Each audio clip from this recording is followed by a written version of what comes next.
नमस्कार, मी सुवर्णा। सविस्तर बातम्या या बुलेटिनमध्ये आपल्याला बघायच्या आहेत। सुरुवात आपण एका महत्त्वाच्या घडामोडीने करूया। अभिनेता सैफ अली खानवर हल्ला करणाऱ्या आरोपीला अटक करण्यात पोलिसांना यश आलं। ठाण्याच्या कासार वडवलीतून या आरोपीला अटक करण्यात आली।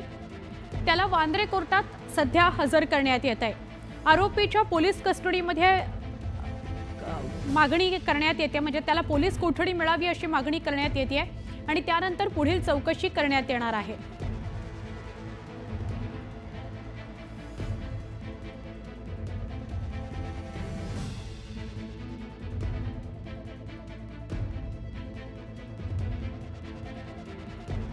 दरम्यान कोर्ट आरोपीला काय शिक्षा देतं हे बघणं महत्त्वाचं आहे। सैफ अली खान याचं ते घर आहे असं त्याला माहिती नव्हतं असं प्रथमदर्शनी त्यांनी पोलिसांना सांगितलंय। मोहम्मद शरीफुल इस्लाम शहजाद असं त्याचं नाव आहे, पण वेगवेगळी नावं परिधान तो करत होता, नावं धारण करत होता आणि तो वेगवेगळ्या ठिकाणी कामं करत होता असंही समोर आलेलं आहे।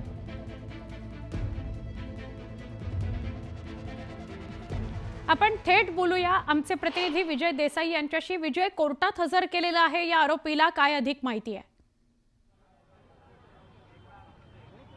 सुवर्ण, आता नुकतंच या ठिकाणी बांद्राच्या हॉलिडे कोर्टामध्ये त्याला दाखल करण्यात आलेला आहे। न्यायालयासमोर न्यायाधीशांसमोर त्याला हजर केलेलं आहे आणि यावेळी हजर केल्यानंतर आरोपीला त्याचा चेहरा दाखवण्यास सांगितलेलं आहे पोलिसांना आणि चेहरा दाखवल्यानंतर त्यांनी या ठिकाणी त्याचं नाव विचारण्यात आलेलं आहे। नाव विचारल्यानंतर संपूर्ण त्यांनी विचारलं की त्याची काय तक्रार आहे का पोलिसांविरोधात, तर त्यांनी पोलिसांविरोधात तक्रार नसल्याचं सांगितलेलं आहे प्रथमदर्शनी आणि आता त्याच्यावरती युक्तिवाद सुरू आहे सध्या कोर्टामध्ये आणि ह्या संपूर्ण प्रक्रिया जी आता सुरू झालेली आहे त्यांनी अशी एक धक्कादायक माहिती समोर आलेली की या आरोपीने आपले स्वतःचे ओळख लपवण्यासाठी केस कापले होते आणि त्यामुळे 3 दिवस जो आहे पोलीस त्याला सगळीकडे शोधत होते, मात्र हे आरोपीने त्याचा चेहरा बदलल्यामुळे या ठिकाणी तो मिळून येत नव्हता, परंतु पोलिसांनी आपला इन्गा त्याला दाखवले आहे आणि आता त्याला या ठिकाणी न्यायालयात हजर करण्यात आलेला आहे। आता न्यायालय त्याला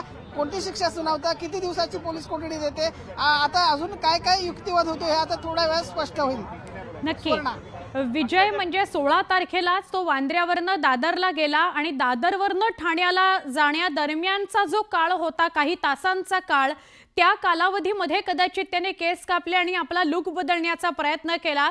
तुर्तास तरी धन्यवाद, तुमच्याकडनं अधिक माहिती घेत राहू कोर्टात काय घडतंय या संदर्भातली। आमचे प्रतिनिधी विजय देसाई आपल्याला अधिक माहिती देत होते। आपण बघितलंय की हा जो अभिनेता सैफ अली खान याच्यावर हल्ला करणारा आरोपी आहे त्याला वांद्रे कोर्टात हजर केलेला आहे आणि सुनावणी सुरू झालेली आहे। आरोपीला अखेर अटक करण्यात आली। मोहम्मद शरीफुल इस्लाम शहजाद असं या आरोपीचं नाव। मुंबई पोलिसांनी या संदर्भातली माहिती दिली। ठाण्यातून कासार वडवलीतून त्याला अटक करण्यात आली अशी माहिती कळतीये। चोरीच्या उद्देशानेच त्याने आरोपी सैफ अली खानच्या घरात प्रवेश केलेला होता। आरोपी मूळचा बांगलादेशी असल्याचा संशय आहे पोलिसांना। भारतात प्रवेश केल्यावर त्यानं आपलं नाव विजय दास असं ठेवलं होतं असा पोलिसांना संशय। जवळपास 12 वेगवेगळी नावं त्याने वापरली आणि मुंबईत आल्यावर त्यानं या वेगवेगळ्या नावांनी वरळी, दादर अशा सगळ्या परिसरामध्ये हाऊसकीपिंगच्या कामात तो लागलेला होता। हा मोहम्मद शरीफुल इस्लाम शहजाद। आता याला बघितल्यावर आपल्या लक्षात येईल की जे जारी केलेलं छायाचित्र आहे आणि प्रत्यक्ष याचा पकडल्यानंतरचा फोटो यात खूप फरक आहे। ते आत्ता कोर्टात त्याने आल्यानंतर सांगितलं की मी केस कापले, माझा लुक बदलण्याचा प्रयत्न केला, त्यामुळे असा फरक दिसतोय। पण हा तोच व्यक्ती आहे मोहम्मद शरीफुल इस्लाम शहजाद, ज्याने सैफ अली खानच्या घरात प्रवेश केला चोरीच्या उद्देशाने।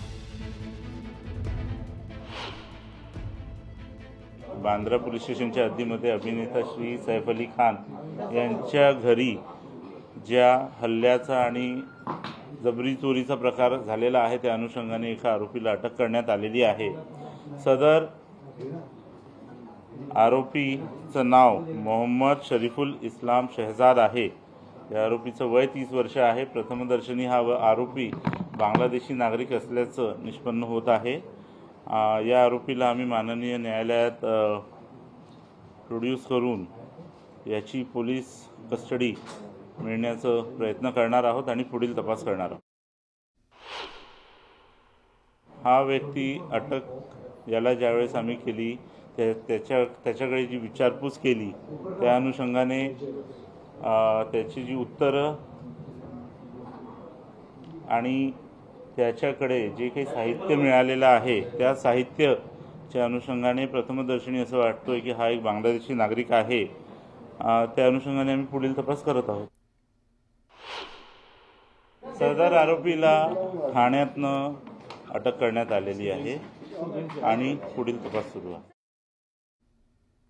सैफ अली खान याच्यावर हल्ला करणारा आरोपी 8 महिन्यांपूर्वीच बांगलादेशातून अवैधपणे तो पश्चिम बंगालमध्ये आला आणि त्यानंतर तो महाराष्ट्रात दाखल झाला। यानंतर 15 दिवस त्यानं वरळीमध्ये हाऊसकीपिंगचं काम केलं। तो ठाण्यातील लेबर कॅम्पमध्ये राहत होता। तिथंच लहान सहान कामं हा आरोपी करायचा। 1 जानेवारीला हा आरोपी अंधेरीच्या DN नगरमध्ये गेला होता। आता हा आरोपी अंधेरीत का आला याची चौकशी पोलीस करतायत। पांडे नामक एका बाईक चालकानं त्याला इथं आणलं होतं। चौकशीनंतर हे दोघंही एकत्रच काम करत असल्याचं समोर आलं। 9 जानेवारीला हा आरोपी वांद्रे इथंही गेला होता। गेल्या 8 महिन्यांपासून हा आरोपी मुंबईत 8 ते 10 वेगवेगळ्या नावानं राहत होता। सैफ अली खानवर हल्ला केल्यानंतर तो पुन्हा बांगलादेशमध्ये पळण्याच्या तयारीत होता।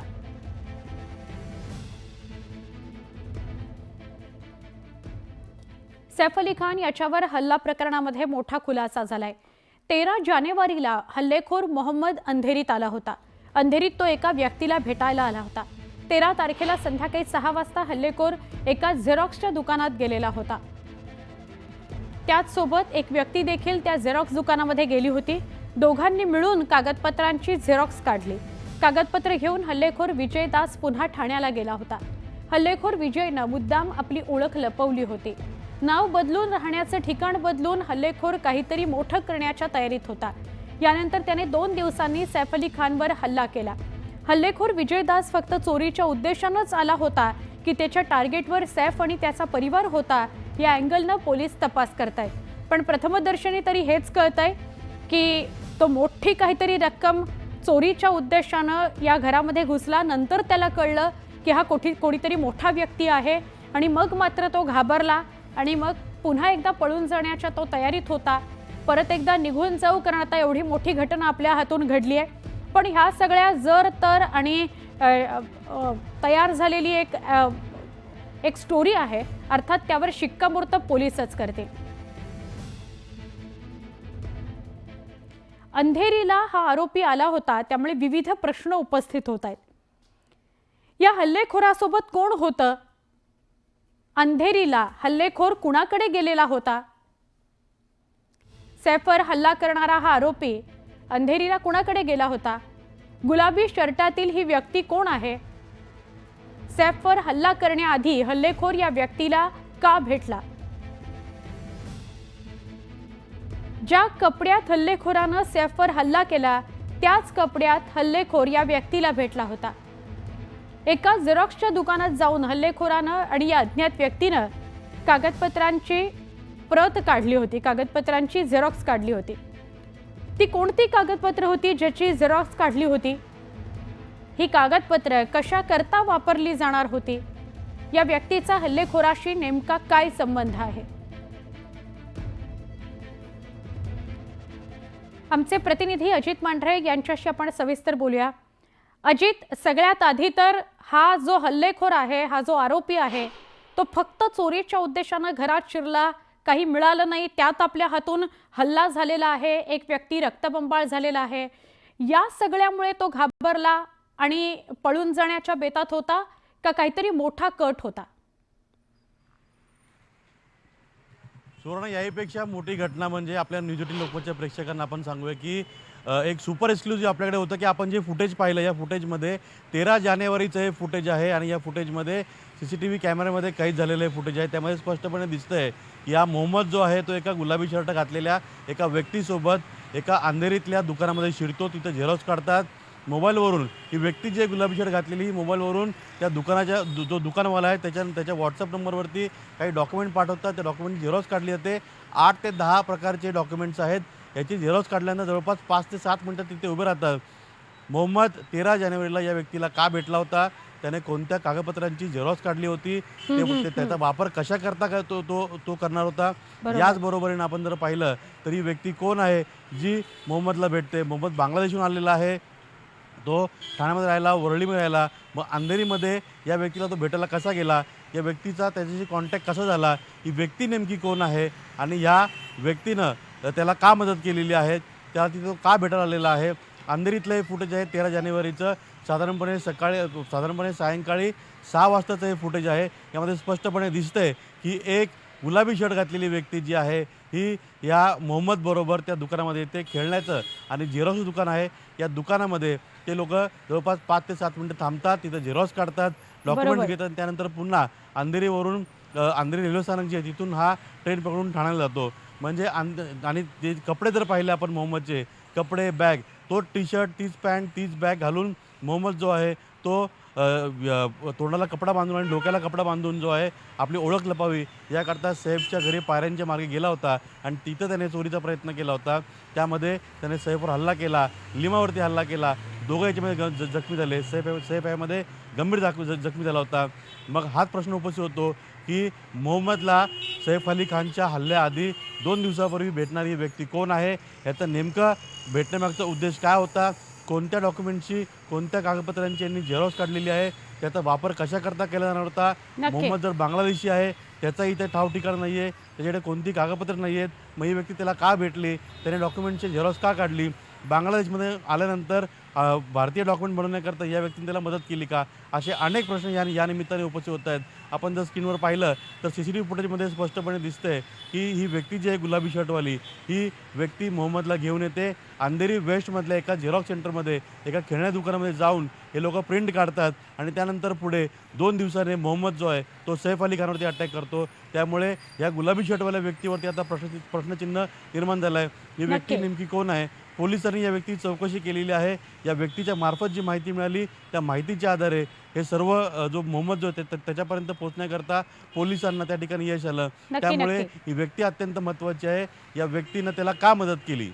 अगदी धन्यवाद अजित, आपण सविस्तरपणे माहिती दिली त्याबद्दल. या व्यक्तीने त्याला का मदत केली आणि त्याचबरोबर हा व्यक्ती नेमका कोण आहे, बांगलादेशी नागरिकाला भारतात राहणं, वास्तव्यास त्याची नावं बदलणं, त्याचे सगळे पुरावे तयार करणं, या सगळ्यासाठी आणि त्याला पुन्हा बांगलादेशला परत पाठवण्यासाठीची सगळी कागदपत्र आणि मदत या व्यक्तीने केली का, हे बघणं आता महत्त्वाचं ठरणार आहे. वांद्रे कोर्टामध्ये हल्लेखोराला हजर करण्यात आलं, आरोपीला चेहरा दाखवण्यास सांगण्यात आलं. कोर्टानं आरोपीला त्याचं नाव सगळ्यात आधी विचारलं आणि त्यानंतर आरोपीनं आपलं नाव सांगितलं. पोलिसांनी 14 दिवसांची पोलीस कोठडी मिळावी अशी मागणी केलेली आहे. आरोपीनं वापरलेल्या चाकूचाही शोध घ्यायचा आहे. घटनेच्या नंतर त्याला कोणी मदत केली याबाबत सुद्धा पोलिसांना तपास करायचा आहे. त्यामुळे नेमका घटनाक्रम काय आहे, तो कधी आला, तो कसा सैफ अली खानच्या घरी गेला, त्याने का हल्ला केला, चोरीच्या उद्देशानं गेला होता तर शस्त्र का होतं त्याच्याकडे आणि तो परत पळायच्या मार्गावर होता का आणि या सगळ्या दरम्यान त्याला मदत कोणी केली, हे सगळं तपास करायचं असल्या कारणानं पोलिसांनी असं सांगितलंय कोर्टामध्ये की आम्हाला 15 दिवसांची पोलीस कोठडी त्याची मिळावी. आमचे प्रतिनिधी विजय देसाई यांना विचारूया. विजय, सुनावणी संदर्भातलं काय अपडेट कोर्टातलं? सुवर्ण या ठिकाणी आरोपीला हजर केल्यानंतर पहिला जो आरोपी आहे त्याला त्याचा चेहरा दाखवण्यास सांगितला. त्याच्यानंतर त्याचं नाव विचारण्यात आलं व नाव विचारल्यानंतर या ठिकाणी पोलिसांना या ठिकाणी जो आरोपी आहे त्याचा पोलिसांनी काय त्याला त्रास दिलाय का याबाबत त्यांनी विचारणा केली, परंतु आरोपीने त्रास दिला नसल्याचं सांगितलेलं आहे. प्रथमतः त्याने पोलिसांनी चौकशी मागितली होती आरोपीने, कारण आरोपीने जो वापरलेला चाकू आहे त्या चाकूचा शोध घ्यायचा आहे. घेतल्यानंतर त्याला कोणी मदत केली, लपण्यासाठी कोणी मदत केली आहे का, बरोबर, आणि या जी त्याला कागदपत्र जी या ठिकाणी बनवण्यासाठी मदत कोणी केली आहे का, त्याला तो त्याचा भारतामध्ये त्याचा प्रवेश कसा झाला, त्याला कोणी या सगळ्याची तपासणी करण्यासाठी त्याची पोलीस कोठडी मागण्यात आलेली आहे. आता थोड्या वेळात न्यायालय काय निर्णय देते हे आता पाहावं लागणार आहे. नक्की प्रत्यक्ष सुनावणी सुरू झालेली आहे का, थोडक्यात काय सांगाल? आता प्रत्यक्ष सुनावणीला सुरुवात झालेली आहे, परंतु आता आतमध्ये या ठिकाणी अजून काही युक्तिवाद करतायत. जे वकील आणि त्याचा कोण वकील आहे का आणि तो काय युक्तिवाद करतो हे सुद्धा आता पाहावं लागेल. कारण नक्की. आपल्याला सध्या ही संपूर्ण नक्की प्रक्रिया कोर्टात सुरू आहे. सुनावणी सुरू झालेली आहे. 14 दिवसांची पोलीस कोठडी या आरोपीची मिळावी अशी मागणी करण्यात आलेली आहे पोलिसांकडून. आता बघूया सुनावणी दरम्यान काय होतं. विजय, धन्यवाद माहिती दिल्याबद्दल. अधिक माहिती आपल्याकडनं घेत राहू. सैफ अली खानवर घरात शिरून हल्ला करणारा आरोपी बांगलादेशी असल्याचा पोलिसांना संशय आहे आणि भारतात शिरल्यावर हा आरोपी आपली ओळख लपवण्याकरता तो वेगवेगळ्या नावाने फिरत राहत राहिला असं पोलिसांनी सांगितलंय. हा आरोपी अटक केल्यानंतर वेगवेगळी नावं वापरत होता. पोलिसांनाही त्यानं वेगवेगळी नावं सांगितली. कधी तो स्वतःचं नाव नवीन पटनायक सांगत होता, कधी विजय दास, कधी मोहम्मद शरीफुल इस्लाम, कधी मोहम्मद शरीफुल इस्लाम शहजाद, मोहम्मद रोहिलल्ला अमीन फकीर अशी वेगवेगळी नावं तो पोलिसांना सांगत राहिला. आणि दृश्यांमध्ये त्याचं चित्र पण आपल्याला म्हणजे तो कसा दिसत होता, जेव्हा त्याला पकडलं तेही दिसतंय आणि कुठे त्याला पकडलं तेही दिसतंय. बघा नावं कोणकोणती तो वापरत होता आणि त्याने पोलिसांना काय सांगितलं. नवीन पटनायक, विजय दास, मोहम्मद शरीफुल इस्लाम, मग सांगितलं मोहम्मद शरीफुल इस्लाम शहजाद आणि मग मोहम्मद रोहिलल्ला अमीन फकीर अशी वेगवेगळी नावं तो पोलिसांना सांगत राहिला. आणि तो नावं बदलूनच मुंबईतल्या वेगवेगळ्या ठिकाणांमध्ये राहत होता आणि कामं करत होता.